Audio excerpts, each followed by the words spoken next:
ಇದು ಮಧ್ವ ವಿಜಯದ 66ನೇ ಭಾಗ.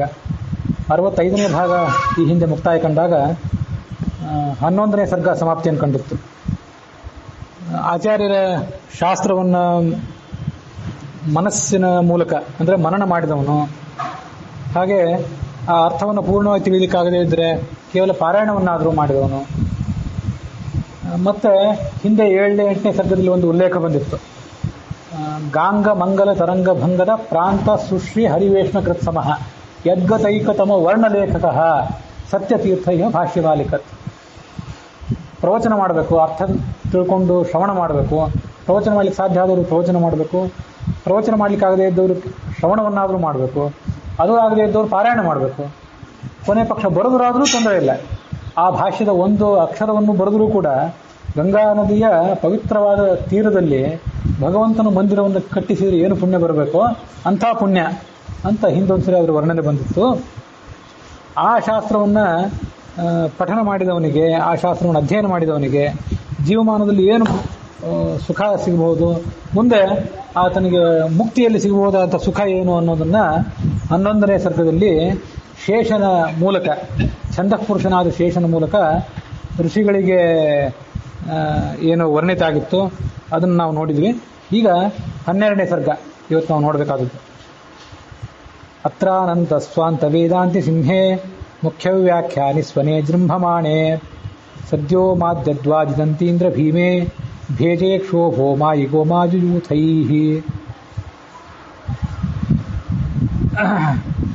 ಈ ಆಚಾರ್ಯರು ತಮ್ಮ ಶಾಸ್ತ್ರವನ್ನು ಹೀಗೆ ಪ್ರಚುರಪಡಿಸಿದರು.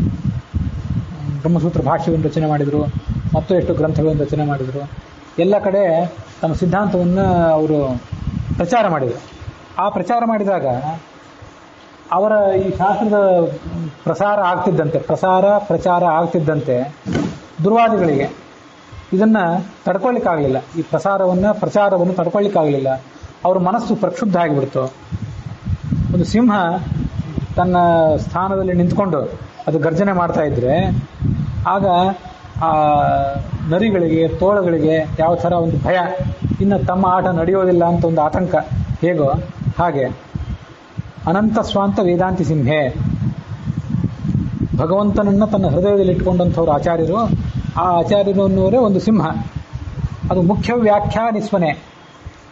ಆ ಉಳಿದ ಸಿಂಹಗಳು ಗರ್ಜನೆ ಮಾಡ್ತಿದ್ರೆ ಈ ಸಿಂಹ ಏನು ಮಾಡ್ತದೆ ಅಂದರೆ ವ್ಯಾಖ್ಯಾನ ಮಾಡ್ತದಲ್ಲ, ವೇದಗಳಿಗೆ, ಉಪನಿಷತ್ತುಗಳಿಗೆ, ಭಾರತಾದಿ ಪುರಾಣಗಳಿಗೆ ಏನು ವ್ಯಾಖ್ಯಾನ ಮಾಡ್ತದಲ್ಲ, ಆ ವ್ಯಾಖ್ಯಾನವೇ ಇದರದ್ದು ಒಂದು ಗರ್ಜನೆ.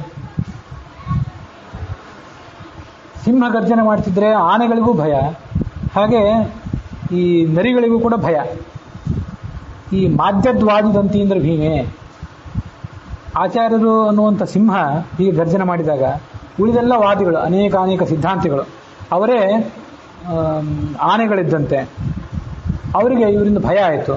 ಮತ್ತು ಮಾಯು ಗೋಮಾಯು ಯೂಥೈಹಿ, ಈ ಮಾಯಾವಾದಿಗಳು ಅನ್ನುವಂಥ ನರಿಗಳೇನಿದ್ದಾರೆ ಅವರಿಗೆ ಭೇದಿಯ ಕ್ಷೋಭ, ಮನಸ್ಸಿನಲ್ಲಿ ಪ್ರಕ್ಷೋಭ ಹುಟ್ಟಿಬಿಟ್ಟಿತು.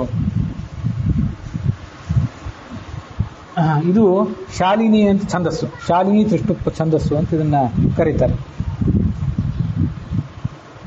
ಸಂಭೂಯಾಮಿ ಚೋಲಜದ್ವೀಪಿ ಪುರ್ಯೋ ಪಾರ್ಶ್ವೇ ಪಾಪ ಮಂತ್ರಯಾಮಾಸುರುಗ್ರಾಹ ಸಾಸೂಯಾ ಭೂಭೂಷಣೆ ವಾಯುದೇವೇ ಮೂಢಾ ಯದ್ವದ್ಧಾತ್ತರಾಷ್ಟ್ರಾಂತಿಕೆ ಪ್ರಾಕ್. ಇವರು ಈ ಪ್ರಕ್ಷೋಭ ಆಗಿ ನಾವಿನ್ನು ಮುಂದೆ ಏನು ಮಾಡಬೇಕು, ಇದಕ್ಕೆ ತಕ್ಕಂತೆ ಒಂದು ಏನಾದರೂ ಕ್ರಮ ತಗೊಳ್ಬೇಕು ಅಂತ ಆಲೋಚನೆ ಮಾಡಿ ಅವರು ಒಂದು ಸಭೆ ಮಾಡಿದರು ಅಂತ ಇಲ್ಲಿ ವರ್ಣನೆ ಮಾಡ್ತಾರೆ. ಅದು ಸಭೆ ಹೇಗೆ ಇತ್ತು ಅಂತಂದರೆ, ಹಿಂದೆ ದುರ್ಯೋಧನನ ಬಳಿಗೆ ದುಷ್ಟರ ಒಂದು ಕೂಟ ಹೋಗಿ ಪಾಂಡವರನ್ನು ಹೇಗೆ ಸದೆ ಬಿಡಬೇಕು, ಅವ್ರ ಮೇಲೆ ಏನು ಪ್ರತೀಕಾರ ಮಾಡಬೇಕು ಅಂತ ಒಂದು ಸಭೆ ಮಾಡಿದ್ರಲ್ಲ, ಹಾಗೆ ಇವರು ಕೂಡ ಒಂದು ಸಭೆ ಮಾಡಿದರು ಅಂತ ಅದನ್ನು ವರ್ಣನೆ ಮಾಡ್ತಾರೆ. ಅಲ್ಲಿ ಯಾರ್ಯಾರಿದ್ರು, ಆ ಸಭೆಯ ಮುಖ್ಯಸ್ಥರಾಗಿ ಯಾರಿದ್ರು ಅದನ್ನು ಇಲ್ಲಿ ಹೇಳ್ತಾರೆ.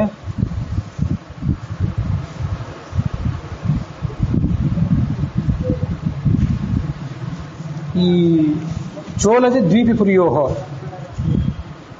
ಪದ್ಮತೀರ್ಥರು ಅಂತ ಒಬ್ಬರು, ಅವರು ಪ್ರಾಯ ಚೋಳ ದೇಶದಲ್ಲಿ ಹುಟ್ಟಿದವರು, ಅವರೊಬ್ಬರು. ಮತ್ತು ದ್ವೀಪಿಪುರಿ, ಪುಂಡರೀಕಪುರಿ ಅಂತ, ದ್ವೀಪಿ ಅಂದರೆ